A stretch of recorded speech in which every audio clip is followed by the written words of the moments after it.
noches para todas y todos. Bienvenidos y bienvenidas a este lugar de encuentro que se llama Charlas con el... En el día de hoy vamos a hablar de los sonidos y el silencio, el arte de ordenarlos. Y para eso vamos a charlar con el maestro Rubén Olivera. ¿Cómo estás?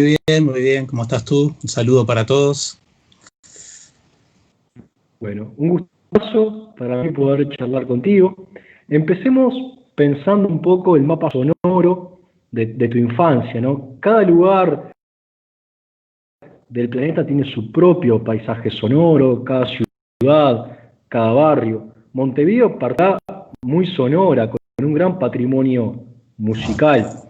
Las ciudades no están hechas solamente de cemento, son moldeadas por la memoria, por los hábitos y el legado de sus artistas. Podemos recorrer Montevideo por sus avenidas y pasear por sus historias, leyendas, sonidos y ficciones. ¿Cómo recuerdas tú el Montevideo de tu infancia y cómo ha cambiado respecto al hoy? Bueno, tú empleaste dos muy particulares que ya por suerte comunes, que son paisaje y sonoro. Paisaje sonoro. Que ahora te cuento un poco lo que es el paisaje sonoro de mi infancia, pero capaz que está bueno detenerse un poquito en ese paisaje sonoro, que es un pedagogo canadiense llamado Murray Schafer, que lo elaboró a comienzos de los años 70, diciendo un poco que todos los sonidos, silencios del planeta se pueden agrupar como en 3 cajones. Se pueden reunir en 2 lenguajes, uno de ellos es el lenguaje verbal, otro de ellos es el lenguaje musical, y todo, si uno se calla y escucha, ¿no? Motores, naturaleza, etc., a eso le llamó paisaje sonoro, que es muy lindo, ¿no? Uno lo relaciona más con el concepto de paisaje sonoro, que es como muy interesante, ¿no? Tiene que ver con los sentidos, ¿no? La historia de los 5 sentidos, capaz que aparece algún otro por ahí, del ser humano, ¿no? La piel abarcando todo el cuerpo, y los otros sentidos están en la cabeza y son pares, ¿no? O sea, oídos, narinas, ojos, vista y papilas gustativas, ponele paladar y lengua. Y prácticamente todos son oclusivos voluntariamente, ¿no? O sea, uno cierra los ojos con los párpados, puede cerrar la boca si no quiere comer algo, puedes contener la respiración unos segundos, pero Murray Schafer decía, los oídos no tienen párpados. Entonces, uno está todo el tiempo captando cosas, ¿no? En forma pasiva, a veces activa y a veces pasiva. Y esos sonidos, algunos, esos de la naturaleza, ¿no? Tú me decías, en mi caso, ¿no? Todos tenemos un barrio cultural, tenemos muchos barrios en la vida, ¿no? En las distintas vidas que por lo general vamos teniendo, pero hay uno que es el cultural, ¿no? Que estuvimos mucho tiempo ahí, generalmente el de la infancia, y ese paisaje va cambiando históricamente, ¿no? O sea, en mi infancia los pregones, ¿no? Que muchos no hay, todavía hay algunos, el afilador, el barquillero, claro, el heladero, el botellero. Por ejemplo, no había alarmas de autos, obviamente, ¿no? Eso es interesante, ¿no? Ese barrio cultural, ¿no? Que cambia, e inclusive a veces uno escucha música, porque esos 3 cajones que yo te decía, uno puede, por ejemplo, cuando no estás prestando atención a un sonido, por ejemplo, puede ser música para unos paisajes sonoros. Y como los oídos no tienen párpados, los padres ponen la radio y uno pasa toda la infancia sin darse cuenta escuchando lo que los padres escuchan. Hubo todo un cambio cultural, por ejemplo, cuando empezaron los combinados, que primero estaban en la sala, pero después cuando el adolescente pudo tener su música fue que vino todo el mundo beat, ¿no?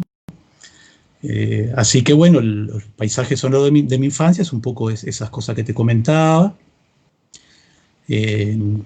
A veces el paisaje sonoro es otro espacio social, porque va cambiando, un espacio cultural que va cambiando sin que uno, a veces, por ejemplo, eso, las alarmas de los autos.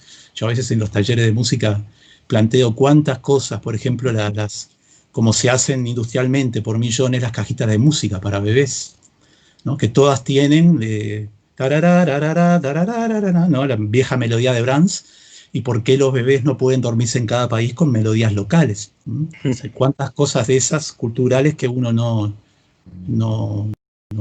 puede resolver, o sí quizás, ¿no? Y que es otro espacio ¿no? Uno no se da cuenta, por ejemplo, cuando compra un combinado, ¿no? Esas cosas medias inconscientes, compra un combinado de música en donde dice classic, rock, jazz, ¿no? Pop, ¿no? Y no hay ningún botón que diga Moore, Candom, Milong, ¿no? Y bueno, uno no se da cuenta que lo condicionados que estamos también en el paisaje sonoro, ¿no? Los sonidos que estaban en los lavarropas para cuando te indican que la ropa terminó, ¿no? Ahora con software se Ahora, supone que hacer muchas cosas, ¿no? ¿Qué decías, Pablo? los despertadores de los teléfonos también, es Ah, ya cierto está. eso. Yo tengo Rubén, unas grabaciones a veces que en los talleres pongo también de cómo la humanidad se despertó durante milenios, quizás bueno, mientras hayan existido, ¿no? En realidad no milenios, pero gallinas, ¿no? Y gallos, que después pasó a despertarse con el despertador mecánico, después con el bip de los relojes digitales, ¿no? Y ahora uno puede despertarse con los celulares eligiendo el tipo de música, el volumen, la cantidad de repeticiones, está más personalizado los exacto. sonidos con que uno se despierta. Está personalizado, es cierto. Estamos charlando con el maestro Rubén Olivera, Los sonidos y el silencio. Acá yo tengo un libro de Rubén, que son Sonidos y silencios, la música en la sociedad, que es un libro bien interesante, donde Rubén aborda todos estos temas que también los abordaba y los abordó en un programa de radio que tenía el mismo nombre. Rubén es muy creativo, además de un autor y un prolífico, también es alguien que le pone pienso y se ha animado a escribir, a ponerle letra a todo esto. Rubén, te hago una consulta ahora. Hace un tiempito se viralizó una de estas charlas TED de Jorge Drexler, donde hablaba de la génesis de su milonga El Moro Judío, contaba que la había hecho en décimas, y ahí habla algo bien interesante, dice que la décima era española y que bueno, después se fue transmitida a todos los países de América Latina, pero que fue adquiriendo en cada país un color local, ¿no? Y ahí en esa charla él pensaba y planteaba un poco el tema de la identidad, hablaba de que la identidad es compleja, que la identidad es densa y que no es pura. Y a mí me parece muy interesante esa idea de que la identidad no es pura, que la riqueza está en la diversidad, ¿no? Y Uh-huh. te pregunto a ti, ¿cómo son estos intercambios culturales en nuestro país? ¿Cuáles son nuestras raíces y cuál sería el patrimonio cultural o la identidad cultural del Uruguay? Ah, bueno. Está complicado. Suena muy solemne, muy. Yo me reía porque algún amigo me dijo, ¿y esa charla? Yo le digo, mirá que el título no lo puse yo, el título es muy demasiado.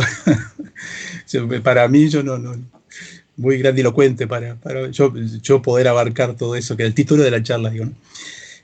Sí, lo que tú decís, Jorge dice, ahí está, eso, ¿no? En la milonga y, ¿no? En la charla esa, ¿no? De que las cosas vienen de afuera, ¿no? El problema del afuera.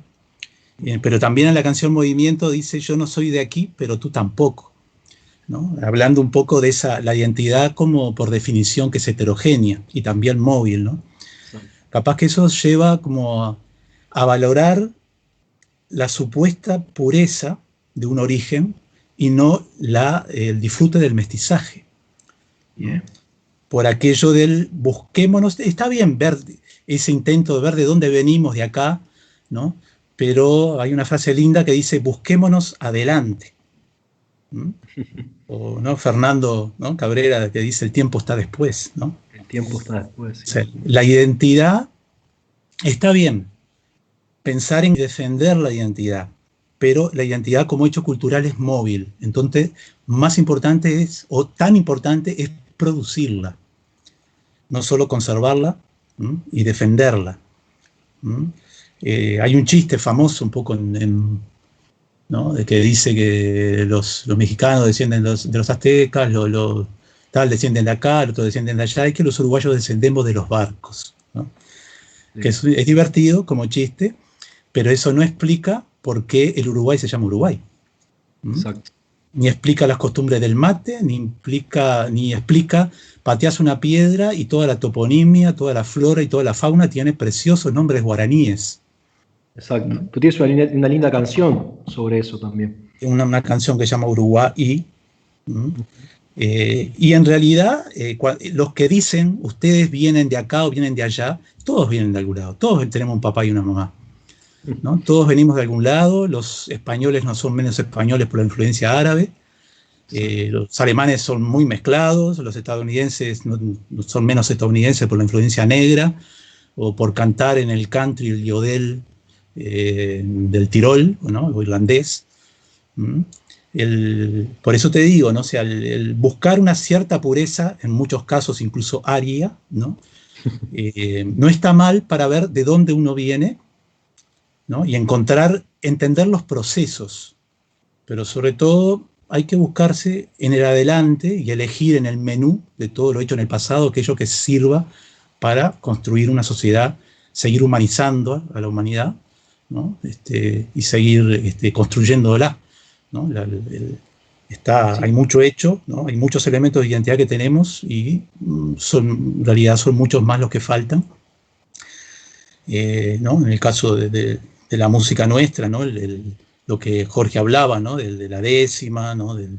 Lo que De los la músicos milonga. llamamos tres. ¿Cómo, perdón? De la milonga. De la milonga. ¿Mm?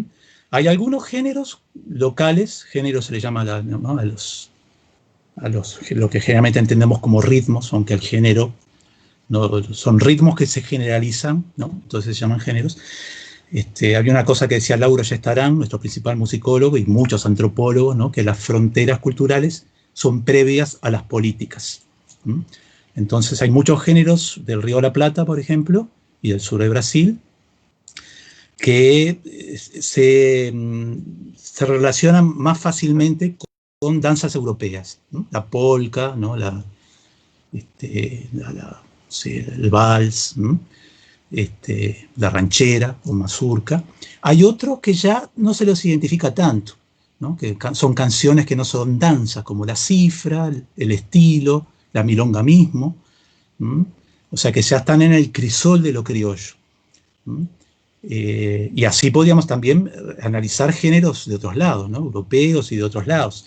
O sea, como sabemos, cuando los europeos llegaron, aparte del concepto de estratificación de clases, que genera por lo menos dos saberes paralelos, el llamado académico y el popular, ¿no? O sea, hay medicina académica y medicina popular, música Doctor y académica, curandero. por llamarla. ¿Cómo, perdón?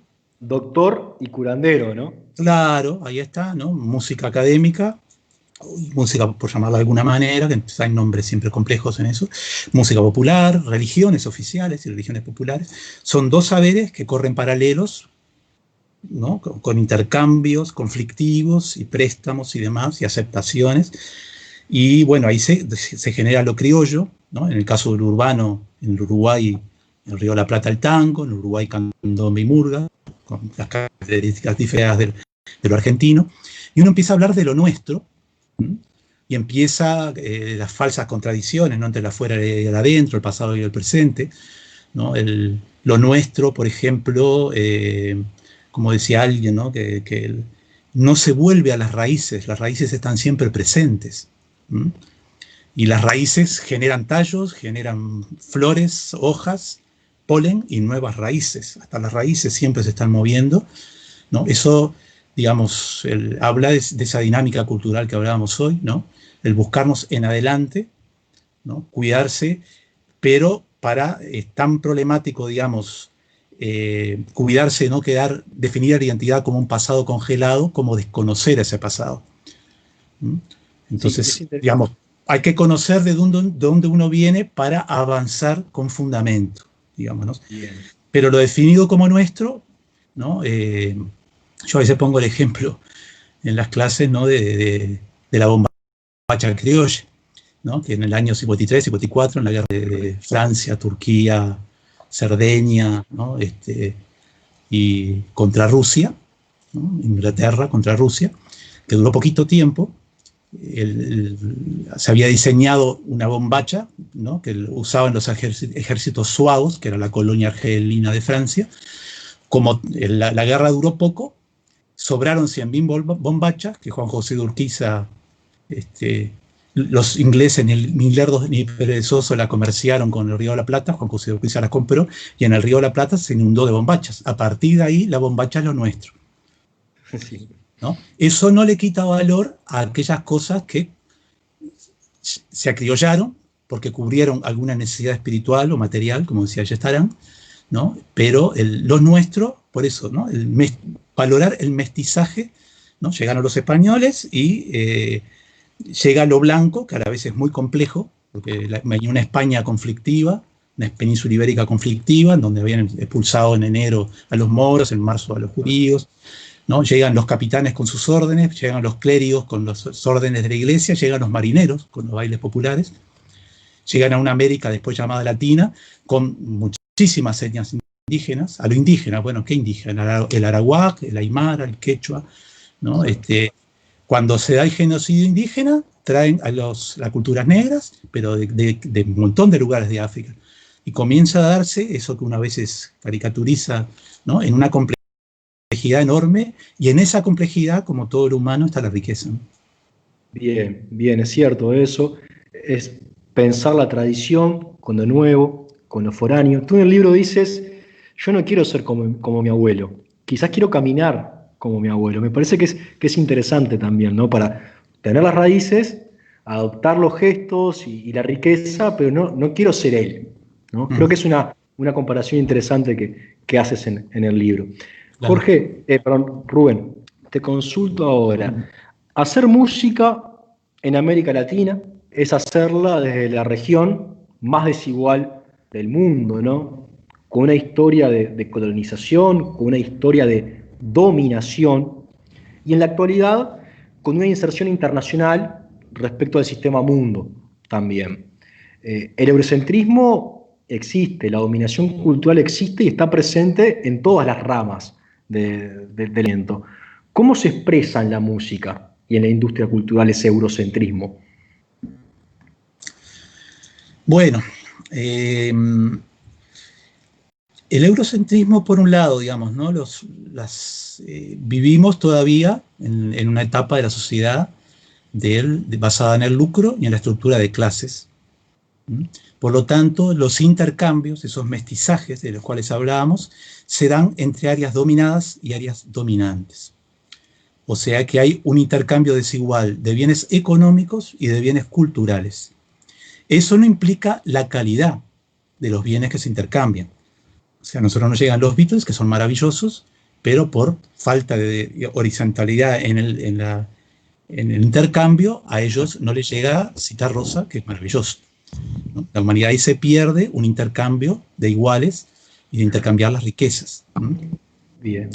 Entonces, cuando llegan acá a la cultura europea, entre otras cosas, llega la difusión de la música llamada culta, ¿no? O clásica o académica. Y, por ejemplo, se establecen los conservatorios, ¿no? Que el primer conservatorio, o sea, un par de años después de la Revolución Francesa, en donde la burguesía comenzaba a conservar aquello que le parecía importante. No son renovatorios, son conservatorios. Y conservan determinado tipo de enseñanza, determinados tipos de instrumentos, ¿no? Entonces comienza la cuestión de que las áreas dominantes intentan homogeneizar culturas para homogeneizar mercados. La gente tiene más o menos que tener gustos parecidos para poder abaratar los productos que se hacen. Entonces, en general, cualquier artista comienza la preocupación por la identidad, que es una preocupación ético-política, por llamarlo de algún lado, en donde vos tenés que construir la diferencia, tenés que aportar a desarrollar la diferencia, lo que te toca por sinceridad personal y sinceridad de tu área, comenzar a desarrollarlo y aportar a esa diferencia. Ahora, como es por un lado inevitable escuchar toda la oferta hegemónica, por llamarlo de alguna manera, lo importante es cómo escuchar y asimilar bien, que es un viejo concepto de la antropofagia Sí. de muchos lados. Hay muchos nombres de cómo la cosa no es taparse los oídos, los ojos, ¿no? y la boca, sino estar muy abiertos, ¿no? Aprender todo eso, incorporarlo, y aparte se incorpora como impronta. Hoy hablamos de paisaje sonoro, la impronta es muy importante. El hecho de que el imprinting, ¿no? Lo de Konrad Lorenz, el etólogo noruego, ¿no? que decía, cuando un patito nace y de repente ve una gallina, se va atrás del primer ser vivo que ve, con relaciones emocionales fuertes y duraderas, ¿no? El patito se va atrás de la gallina, pero en algún momento se da cuenta que no puede decir pío pío, que dice cuacuá, ¿no? Eso no quiere decir que no quiera la gallina, pero implica a veces un retorno a reencontrarse como pato. Y no implica tampoco olvidar todo lo que aprendió con la gallina, sino que esa es su singularidad, esa es su riqueza. Bien, interesante. Generalmente no importa las informaciones, ¿no? Aquella vieja definición de la libertad del siglo XX, ¿no? Somos lo que hacemos con lo que hicieron de nosotros, que es un juego de palabras, pero somos lo que hacemos con lo que hicieron de nosotros. En algún momento el problema de la identidad compositivamente se le va a plantear al creador, y si no va a seguir haciendo pío pío toda la vida. Y va a añorar vivir en el gallinero, ¿no? No en el lado de los patos, sino de las gallinas. El gallinero, llámese París o Nueva York, ¿no? En donde la gallina puede ser maravillosa, es precioso decir pío pío, ¿no? Tienen cada uno su estética y su diseño, a la altura de lo que la naturaleza y la vida les dio. Son maravillosos, pero es un pato. Y generalmente le cuesta a veces reconocer en su entorno las bellezas de su entorno. En ese caso, es típico que en la era del lucro, como yo te decía, los países de mercado pequeño que no hacen dinero con su pasado consuman los oldies ajenos. O sea, en Uruguay, el año pasado, el Día del Patrimonio, se dedicó a Amalia de la Vega, que muchos consideran que es la mejor cantante del folclorismo en nuestro país y quizás de Río de la Plata. Pero la gente lo conoció y los docentes llamaban desesperados a averiguar, estaban obligados a enseñar a Amalia de la Vega. Pero un país no puede estar obligado a conocer su pasado musical, ¿no? El año pasado salió un disco de Pedro Ferreira, que es el antecedente de todas las canciones candomberas, ¿no? Y viene la llamada marcando el compás, ¿no? Un montón de canciones, todos lo nombran Rada, y el Uruguay no lo conoce. El Uruguay, digamos, a veces se da el lujo de desconocer eso. Entonces, en definitiva, me fui un poco por las ramas. Generalmente, no solo en la música, ¿no? Sino en muchos aspectos, los países tienen que intentar superar el cover compositivo en este caso, ¿no? Y el cover interpretativo, creerse un poco más, y como decía Simón Rodríguez, ¿no? El venezolano, copiarse a sí mismos, ¿no? Buscar los modelos en sí mismos. A veces me acuerdo quién me decía una vez, sí, qué bien en Uruguay, ¿no? Está, ¿no? que con los años incorporó la noche de los museos, las noches de los boliches, y en general son todos proyectos europeos, ¿m? Que están bien, están preciosos, ¿no? Pero ¿por qué no inventar los propios? Hay una frase maravillosa de Laura Yestaram que dice, la cultura de un pueblo no se mide por lo que consume, sino por lo que produce. Son de esa frase para irse a dormir meditando. La cultura de un pueblo no se mide cuantitativamente por la cantidad de gente que va a ver las grandes óperas europeas eternamente, ¿no? En un gran cover académico, ¿m? O que va eternamente a ver las mismas obras de lo que sea, sino por lo que produce. Eso no significa cuestionar la calidad de esas obras, sino que significa vivir en un eterno loop, ¿no? Coverístico, ¿no? Y no creerse que uno puede desarrollar, enfrentarse a la página en blanco, ¿no? En este caso ya no de una canción o de una obra artística cualquiera, sino la página en blanco de componer una sociedad autovalorando lo propio, entendiendo que lo propio está hecho en el crisol de lo criollo, ¿no? En el caso de América Latina, lo blanco, como decíamos hoy, ¿no? Lo indígena y lo negro, en donde lo blanco es hegemónico, pero dos es más que uno. Bien, estamos charlando con Rubén Olivera, los sonidos y el silencio, y la identidad de nuestra música. Rubén, recién hablaste de música culta y música popular.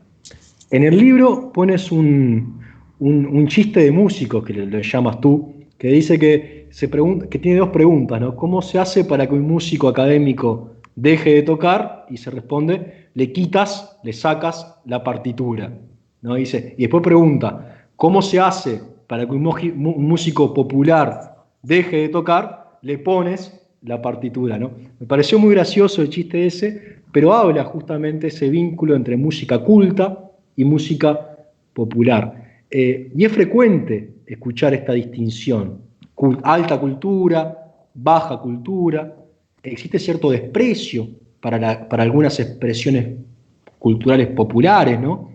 Yo te pregunto, ¿es válida esa distinción entre baja y alta cultura? ¿Tiene sentido plantear una jerarquización de expresiones culturales? Bueno, eso remite un poco a los dos saberes paralelos que hoy te decía que ocurrió a partir de la llegada de los europeos, ¿no?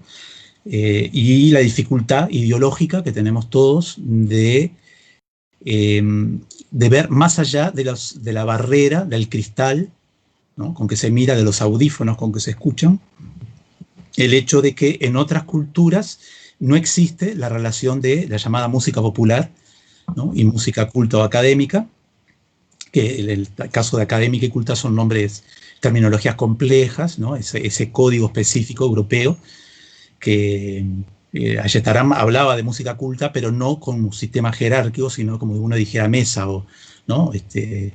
Como un sustantivo, y música popular también como sustantivo, y no como adjetivo, en el sentido que hay música culta que es más popular en el sentido de lo difundido que la música popular. Vivaldi en el mundo es más popular en cuanto a difundido que Chupanqui, ¿no? Sí, sí. Pero más allá de entrar en las discusiones que por algo porta como un pasado culposo, en el sentido de que si no llamás culta, la llamás académica, y muchos dicen, en la academia está todo hecho. O sea, si te enseñan técnicas, están tecnificadas, y yo quiero pensar en el futuro, no en el pasado. O música clásica, que es la de las batallas de la disquería, que es un periodo de la historia europea, ¿no? O música fina, música artística, y cada vez nos embarramos más, y que eso lo dejamos. Pero nos quedamos con el académico culto y la música popular. La música popular, por supervivencia, engendra folclore, que es un término también problematizado, porque en los 2/3 de la humanidad no existe el concepto popular, por lo tanto no existe folclore, de ahí que se ha pasado a hablar de música tradicional. Y después está la música indígena, ¿no? Que es un saber que hoy no mencioné, pero que es importante hasta el día de hoy en conflicto. Y la cuestión de alto y bajo, sí, es un problema occidental, ¿no? Por algo se desciende al infierno, ¿no? Y se sube al cielo, ¿no? Por algo están los bajos del cuerpo, los bajos de una ciudad, ¿no? Con un sentido peyorativo. Y habla de esos saberes que a veces en la visión que uno tiene, que hablamos hoy de la europeización, ¿no? y de los modelos civilizatorios que nos inculca la educación institucional, ¿no? Me acuerdo una vez un muchacho que vino a aprender payada. Dice, quiero aprender técnica de Abel Carlevaro, el gran guitarrista nuestro, porque quiero refinar la milonga del payador, me dijo, ¿no? Yo le dije, pará un poquito. Le digo, la milonga del payador se toca por lo general en mi menor, en la guitarra, el pulgar llega hasta las cuerdas, a las primeras cuerdas, que son las más débiles, provocando chasquidos, ¿no? Y si vos tocas con todos los dedos, vas a cambiar la sonoridad y no la estás refinando, la estás embruteciendo. Porque el refinamiento está de acuerdo a los códigos de cada área. Vos no podés cantar una ópera como murga porque la embruteces, ni una murga como ópera porque la embruteces. Entonces, en realidad, cada uno de los saberes, esos paralelos, hay una imagen muy linda que me quedó de un curso en Colombia, en Bogotá, que Jesús Martín Barbero, sociólogo español colombiano, decía: existe cultura de cadera para arriba y cultura de cadera para abajo. Los que tienen cultura de cadera para arriba hacen aquello que hacen los que tienen cultura de cadera para abajo cuando se emborrachan. ¿Mm? Y decía, pero el ser humano su cuerpo está constituido de cadera para arriba y de cadera para abajo. La unión de esos altos y bajos que habría que ver, porque estamos hablando de códigos, y todo lo que hablamos es de una sociedad concreta, histórica. Sí, sí. Así como cuando uno habla de identidad y hablamos de un país, ¿no? Del país, Estado-nación de 200 y pocos años de existencia, en realidad habría que hablar, y yo hablaba hoy, por necesidad histórica, hay que producir la diferencia, le compete al Uruguay, de seguir uruguayizando Uruguay por ese intento de dominación, de homogeneizar culturas. Pero hay que pensar en la identidad humana, no en la identidad uruguaya. Colaborar, aportar a la identidad humana, no por criterios chauvinistas. Y todo lo que hablamos, lo estamos hablando en la sala de espejos del capitalismo. O sea, nos estamos reflejando en forma deformada, ¿no? El futuro hombre y mujer, el viejo, ¿no? El viejo hombre nuevo y mujer nueva, no se van a armar juntando los pedazos de esta sala de espejos astillados, ¿no? O de espejos de sala de diversiones, de parque de diversiones, que deforma todo, va a ser otro ser humano. Entonces, los saberes, esos despreciados por la academia, que se conservan en lo popular, hay que conservarlos. Por algo el Uruguay rechazaba la emisión de Murguista Histórico, personificada en el Canario Luna, y en el año 85, con Brindis por Pierrot, de Jaime Ross, el Uruguay acepta que esa emisión era algo válido, ¿no? Y Jaime dice una cosa linda también ahí, dice, esa canción es muy política, dice, no porque la haya hecho yo, dice, porque la canta el Canario Luna, y es reivindicar esa estética rea, entre comillas, y sí, no como peyorativo, sino como destacando, ¿no? Que en las academias no entra. Si el Canario Luna hubiera entrado en algún coro escolar o licial, no teníamos Canario Luna. Sí, se hubiera perdido esa estética de los saberes populares, de los bajos de la humanidad, ¿no? Que conservan todavía, como decía Martín Barbero, ¿no? La risa de boliche, ¿no? Todo aquello que la burguesía le tiene temor, ¿no? Todo aquello que por suerte pierde la compostura, ¿no? Todo aquello que maneja los excesos y maneja una libertad en su hacer, y conserva saberes, ¿no? Que la academia, terminando con este chiste de la partitura, la academia mira a veces con desprecio y a veces con envidia. Está muy bien, sí, es cierto. Rubén, hablábamos antes de la identidad, del patrimonio cultural del Uruguay, y varios de tus temas o de tus creaciones lo integran a ese patrimonio. Son parte de la memoria de muchos y muchas uruguayos. Por ejemplo, a redoblar, pero no solo a redoblar, también el himno de las cooperativas. Es un himno, el movimiento cooperativista en Uruguay es muy grande, y ese himno ha sido cantado por muchas generaciones y por muchos gurises y gurisas que ya son grandes, ¿no? Y sos parte de su memoria musical, sonora. Pero bueno, a redoblar, que es una creación tuya junto a Mauricio Ubal, es un emblema, es un emblema. Yo lo recuerdo desde muy chico, en Rocha, mi madre cantándolo, en La Paloma, o sea, nos acompaña a muchos y a muchos. Están todos los asados, ¿no? En todas las reuniones, en algún momento siempre se entona, y debe ser muy extraño. ¿Cómo te llevas tú con el redoblar? ¿Qué vínculo tienes? Es un tema muy versionado, que está en la cultura popular, te topas todo el tiempo con él. ¿Cómo es tu relación con el redoblar como autor? Bueno, como coautor, no es una canción que compusimos con Mauricio Ubal, y en el año 79, el año pasado se cumplieron 40 años, pasa el tiempo. Y como igual que la canción de las cooperativas, que es una canción del 81, creo. Y bueno, por un lado es muy gratificante, ¿no? El el ver que uno, digamos, algo de lo que uno hizo que fue útil, encontrarme con adultos, ¿no?, que me dicen que la escuchaban como paisaje sonoro de niños, que fue parte de su vida. ¿Qué te puedo decir? Fue una canción que dentro del ritmo de Marcha Camión, y ahí de nuevo volvemos a la construcción, ¿no? O sea, hasta el año 70 no había elementos de la murga de carnaval en la canción popular. Recién en el disco Cielo del 69, editado en el año 70, de los Olimareños, están dos canciones, Al Paco Bilbao, de Rubén Lena, y A mi gente, de José Carvajal, en donde aparece una batería de murga, de los Nuevos Saltimbanquis. Todavía los Olimareños hacían candombe en la guitarra. Después hay que esperar al año 71, en donde sale el disco Todo detrás de Momo, que es uno de los discos más vanguardistas de la música uruguaya, ¿no?, con el genio de Lena ahí conduciendo, ¿no?, ese disco temático, ese disco conceptual, en donde aparecen otros elementos de carnaval, como es Pepe y Braulio maquillados, ¿no?, carnavaleramente, de nuevo en batería, etc. Y después hay que esperar el 77, en el disco Candombe del 31, en donde está la canción Cometa de la Farola, en donde por primera vez en la música popular uruguaya se toca el ritmo de Marcha Camión en la guitarra, ¿no? Y de ahí se dispara, estamos hablando del 77, la canción nuestra del 79, nosotros un poco retomamos a Rubén Lena, los que iban cantando hacían Suena Antigua o Noche Noche, ¿no?, de los olimareños, que los que iban cantando habían retomado en sus recitales.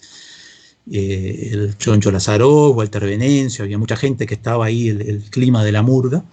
Nosotros compusimos esa canción, que todavía no sabemos cómo pasó la censura, ¿no?, en un clima, ¿no?, cantada no con emisión de murguista, ¿no?, ya que no veníamos del palo ese, ¿no? Creo que hicimos bien, o sea, el hecho de no hacerse el murguista. Y bueno, creo que logró un clima, ¿no?, una canción que admite mucha gente cantando, ¿no?, que, como alguien me dijo, que es un lindo elogio, que transmitía una esperanza no triunfalista. No es una canción ¿no?, de patota, digamos, ¿no?, o sea, prepotente, ¿no?, sino que es una canción como, ¿no?, con cierta, ¿no?, cierta distancia, en el sentido de que está a la altura de lo que de lo que estaba pasando, de los dolores que había en ese momento, ¿no?, con cierto grado de seguridad, ¿no?, y de una, no sé cómo decir, ¿no?, una canción honesta, ¿no?, una canción, Sí, creo. Uh-huh. Rubén, sí, es así. Me gustó mucho esa definición, ¿no? Que no es triunfalista, que tiene esperanza, pero que no es triunfalista, es realista también, y Uh-huh. habla de que hay que hacer, ¿no? Uh-huh. Se puede mejorar, pero hay que hacer. Es un mensaje potente que llama a la acción también, Uh-huh. que es muy bien importante. Rubén, para ir cerrando, Uh-huh. el arte, tú sos un artista, siempre tiene dos dimensiones por lo menos, ¿no? El artista busca comunicar cosas, pero también busca expresar. Expresa un estado, ya sea emocional o diverso, pero también busca comunicar. El que hace arte creo que también tiene una dimensión de comunicación, lo que él hace. Yo cuando escucho tu música veo que tiene un carácter transformador, un carácter emancipador. A mí tu música me hace sentir menos solo, me gusta, me da placer estético, pero también me siento acompañado. Y al mismo tiempo también me interpela como persona de izquierda, ¿no? Y me tensiona. Eh, estos fenómenos, estos objetivos, ¿son conscientes cuando escribes? ¿Qué sentido le das tú a tu arte? Uh-huh. Sí, a veces la retórica con que uno explica todo, todo músico, todo artista, genera una teoría sobre lo que hace, ¿no? A veces alguien puede no hablar mucho, teorizar, pongamos a Eduardo Mateo, y hace un arte muy subversivo. A veces alguien puede teorizar mucho y batirse el parche y modificar poco, ¿no? De ahí que, digo, existen muchas personas de lenguaje progresista que hacen arte conservador o les gusta el arte conservador, que es parte de esos modelos civilizatorios, europeizados, ¿no? Unívocos que hablábamos hoy, ¿no? Bueno, el arte siempre es una manera de comprender y modificar la realidad, ¿no? Es producto y productor. Y desde ya, que uno cuando hace la cosa, hace un hecho artístico, aspira, ¿no?, a condensar en forma artística, generar... hay una frase también de Ayestarán que decía: el virtuosismo es una de las peores cosas que ocurrió en la época moderna, ¿no? A veces hay mucho arte que tiende a sorprender, ¿no?, a lo espectacular y no a comunicar, ¿no?, no a expresar, no a conmover, ¿no? Es cierto. Y yo personalmente no me considero un gran creador de elementos de lenguaje musical nuevo, innovadores, lo que no quiere decir que no tenga algunas canciones que hayan sido útiles o canciones que den algunas pautas, pero siempre el arte, la canción ni que hablar, es de construcción colectiva, ¿no? Si uno puede ser un buen afluente para los Maya Oro que vengan o que han pasado, ¿no? O sea, para los Citarrosa, los Biglietti, los Sabaleros, ¿no?, los Mateos, ¿no?, de la vida, se precisaron un montón de afluentes que, ¿no? Alfredo Citarrosa recoge las guitarras que tocaban con Amalia La Vega, ¿no? Reúne las entonaciones flamencas de cuando cantaba, ¿no? Se viste tangueramente, y sin embargo uno lo reconoce como de la esencia del uruguayo, o sea, en esos mestizajes que hablábamos hoy, ¿no? Cristalizaciones en un lugar único, ¿no? Son universales las influencias, como decían, son particulares, ¿no?, las realizaciones.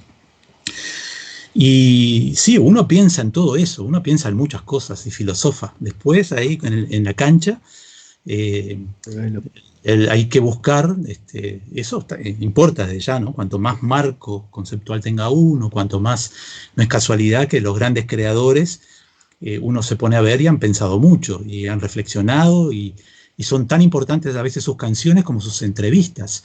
Pasa cuando uno lee a Biglietti, lee a Fernando Cabrera, lee a Citarrosa, son maravillosas las cosas que ellos expresan de cómo el conflicto y la angustia del estar creando, ¿no?, y cómo a mayor marco uno, cuando se mete en el laberinto de la creación, tiene un poquito más facilitada, ¿no?, cuando vienen los cantos de sirena de todo tipo, ¿no?, de narcisismo, que no tiene, que más allá de la gratificación que es, ¿no?, es natural, ¿no?, los cantos de sirena del éxito, ¿no?, de todo lo que sea, ¿no? Y sí, hay muchísima cosa ahí para hablar, ¿no? ¿No? El arte tiene, entre tantas cortes que uno lo puede pensar, tiene el componente de que tiende a la atención y a la distensión. Exacto. En una sociedad tan estresante, ¿no?, de explotación en la cual vivimos, el arte tiene un componente de consuelo que es necesario, ¿no? Sí. En ese sentido, ¿no?, el viejo problema de la izquierda, ¿no?, hipercrítica, ¿no?, cuando cuestiona como sospechoso de frivolidad cualquier cosa que tenga que ver con la diversión, con el baile, ¿no?, con la metáfora de la cadera para arriba, como si el ser humano tuviera que parar de bailar a que se hagan los cambios de sociedad, ¿no? Entonces, ese aspecto de la diversión, ¿no?, y de la distensión, que se perversa, es pervertido, claro, cuando uno dice entretener, divertir, ¿no? Pero a la vez hay un montón de hechos artísticos. Todo aquello que te da placer y te resulta agradable es porque cumplió un proceso histórico para resultar agradable. Entonces uno llega a la casa y prende un incienso olfativo para estar bien, y prende un incienso sonoro de una música que le gusta. Y eso está bien, ¿no? Y que haya gente que hace cover compositivos sin agregar novedades musicales para hacer hechos artísticos que a la gente le guste, bárbaro. Pero después está la parte de atención, ¿no?, la parte de novedad, que todo aquello que genera una novedad provoca, bueno, ¿y esto qué es? Hay poca gente, ¿no? Generalmente las músicas a veces dicen, esta época hay poca novedad en relación a los 60, que fue una época muy, muy revulsiva, ¿no? Y bueno, quizás los artistas tienen el público que se merece y viceversa. Es una época poco cuestionadora, poco, ¿no? En donde más allá de la administración, ¿no? Del capitalismo, para suavizarlo, ¿no? Incluida la agenda de derechos, que está muy bien, ¿no? Es como administrar, ¿no? ¿no? Para que la cosa sea menos dolorosa. Y a veces la banda sonora de la época, ¿no? Hay bandas sonoras del paisaje sonoro, del barrio, ¿no? De la infancia, y una banda sonora de las generaciones, ¿no? La época de dictadura y la época de resistencia, la época de predictadura, con todas las, ¿no? Y la época de resistencia a la dictadura tuvieron su banda sonora. Una música, tuvieron su épica sonora, que por lo general la música uruguaya se puede dar por satisfecha que estuvo a la altura. ¿Mm? Y capaz que ahora no ocurre tanto esas búsquedas de la innovación, de la vanguardia, de seguir que la rueda no gire en un eterno loop, sino que la espiral se vaya moviendo hacia algún lado, ¿no? Que no se muerda la cola. Y ahí está la tensión, ¿no? De buscar, que uno lo piensa también, ¿cómo puedo aportar algo, ¿no? Vinculando la identidad individual por sinceridad personal con la identidad colectiva por sinceridad cultural de mi área. Yo me debo a mi tiempo y a mi lugar. Tengo que componer para mi lugar y para mi tiempo. No tengo que componer algo que si alguien me ve de afuera no reconoce que es de acá, y tengo que componer algo que si alguien reconoce que es de acá, pero es de un pasado, ¿no? A veces yo cuento de algún muchacho que me trae una milonga, igual a hace 40 años, y me dice, quiero estar en mi lugar. Yo le digo, sí, estás en tu lugar, pero no estás en tu tiempo, ¿no? Eso es un insumo, eso que hablabas hoy de la manera de caminar, ¿no? Aquello de que vas a tener, digamos, no tenés por qué copiar a tu abuelo, más allá de que en ti aparezca la manera de caminar o los lunares de tu abuelo. Entonces, ver cómo distensión, o sea, redundancia, y novedad, o sea, la atención, que el arte tiene que provocar, que para terminar, pues no sé, digo, de repente está mal de tiempo, digo, pero está la anécdota que cuenta Rada de cuando iban a tocar con el grupo Totem, que terminaban de tocar los grupos más rockeros o de pop de la época, y la gente bailaba, y cuando tocaban ellos, la gente empezaba a bailar, pero se paraba y se empezaba a acercar hacia ellos. ¿Mm? La distensión pasaba hacia la atención. ¿Mm?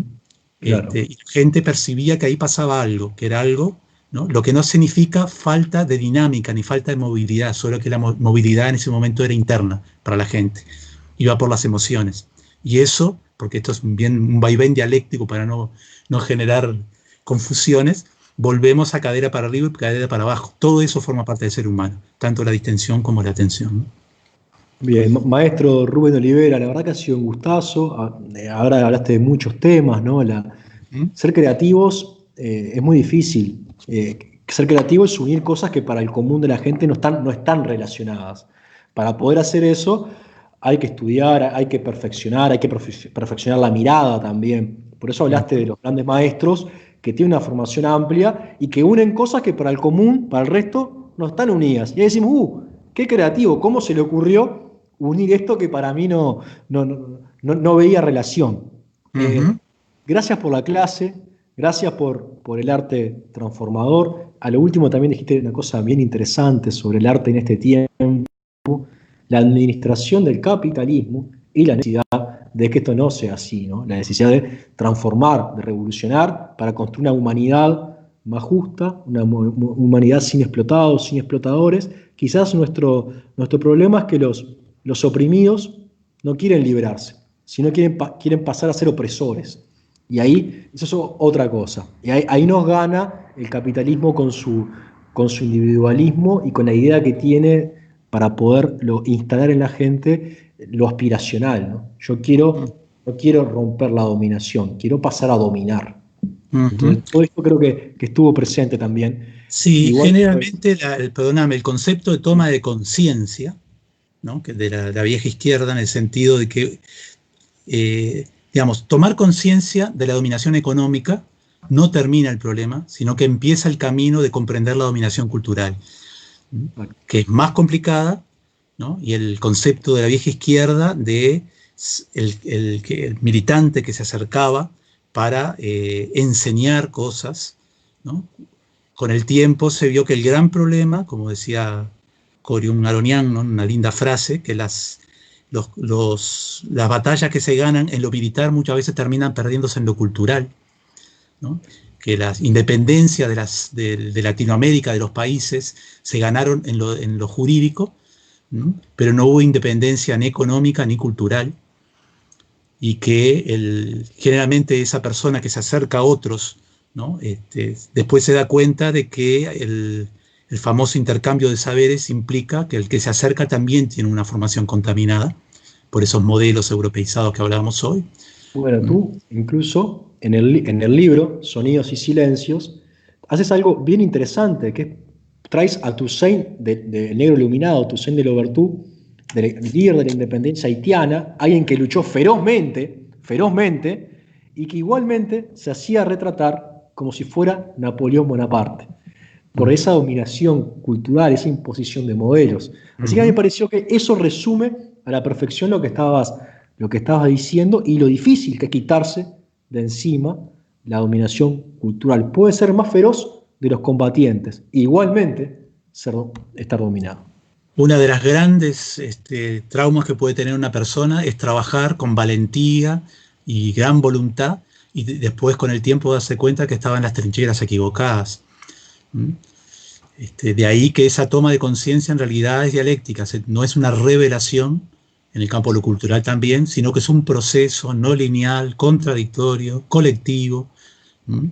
Este, y bueno, ya uno ve permanentemente, ¿no? Cuando uno, este, yo a veces veo, ¿no? Por ejemplo, ¿no? Esas contradicciones que se dan, ¿no? Hace poquito pasamos por el 20 de mayo, por el Día de la Marcha del Silencio, ¿no? Y en el caso del tema de nuestros desaparecidos, como el problema no es solo buscar a nuestros desaparecidos, sino buscar lo que ellos buscaban, ¿no? Exacto, sin duda. Maestro Rubén Olivera, muchas gracias por la clase, muchas gracias por tu tiempo y muchas gracias por tu arte transformador. Bueno, muchas gracias a ustedes por la invitación. Espero que, bueno, que haya sido útil para todos. Bueno, muchas gracias. Muy rico que se repita. Hasta la próxima. Un gusto, chao, chao. Esta noche, cada cual sobre su sombra, cada cual sobre su asombro a redoblar, desterrando la falsa emoción,